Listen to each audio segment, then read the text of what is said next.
Okay. Assalamu alaikum. This is Brother Clifton Raheem Bradley of Underground Railroad. We're here with State Representative Monique Davis. I used to work for her, passing out flyers, going from door to door. Please, let me quit running my mouth. Introduce yourself. I'm State Representative Monique D. Davis, 27th District in the City of Chicago and the Southwest suburbs. Been a legislator for a very long time, and Clifton was one of my best supporters. He worked very hard for the people in our community, and it's because of people like Cliff and others that I'm still in the legislature. Thank you. Praises do that a lot. Is there anything specifically that the legislators, and I'm not even saying it right, are working on at this particular time? You have privilege to say. Well, many of the things we work on, it does take a few years for them to take effect. One of the most important things that I think I have done recently is pass legislation saying that every school district in the state has to report to the State Board of Education if they taught Black history. I plan to keep working on that issue because for people to respect you as we respect ourselves, they need to know our history. We know their history. They need to know about our scientists, our architects, our researchers, our politicians, our medical professions who have done outstanding work, made fabulous discoveries, and helped to make America healthy and to use great technology. For example, Percy Julian, a school is named after him, and many people don't know that it was Percy Julian who developed all of those things that help people with arthritis, that help people with their immune system diseases. Percy Julian sold his research company to Merck. The company is now called Merck, but it was something else then, for $1 million. And that was over 20 years ago. Imagine, I was told by Merck officials, today that would be $1 billion company. So people need to know our history.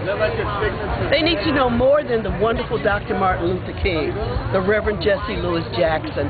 Those are great heroes, but we need people to know about others whose name may not be so popular.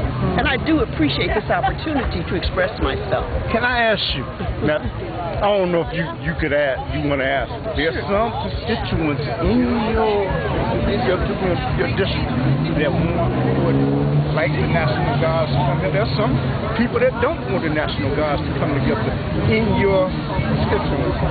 What do you think? Clifton, it was last July that I had a press conference in Springfield because of the number of children who had been killed or murdered in Chicago. 70% of those murders were not solved.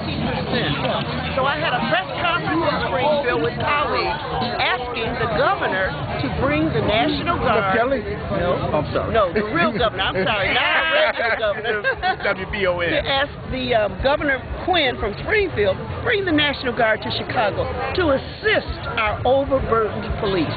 Bring the state police just to help to get some order. Now, that was a year ago.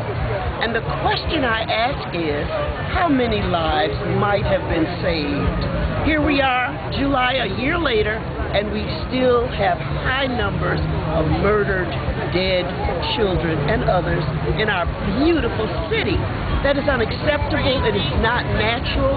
So what are some of the solutions that we should have? We need an immediate infusion. Listen very carefully. We've got long-term plans like we need education, we need jobs. We hear those nebulous things thrown out there, but we need a plan.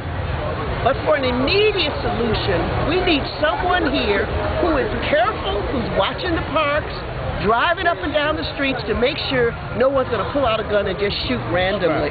A child was shot in the head just last night, in his or her home, in his or her bed, and a bullet comes through the window. Now, could the police have prevented it? Probably not. But if they had support and help, you can catch these people as they flee away from the crime scene. These murderers, these perpetrators of these crimes must be caught. Otherwise, it will continue. And I urge every citizen in Chicago to know that your lives and the lives of your children are important. What do you think would happen if these were Caucasian children? If these were Caucasian children, and every day we were reading about he was shot in the head, he was shot in the chest, he was shot, he's dead, he's in critical condition, what would happen in the state of Illinois? What would happen in the United States of America? It would not be accepted. And Monique Davis does not accept it either. It is not natural.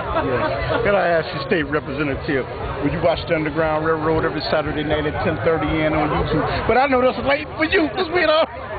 Well, now, Clifton, I do stay up late sometimes.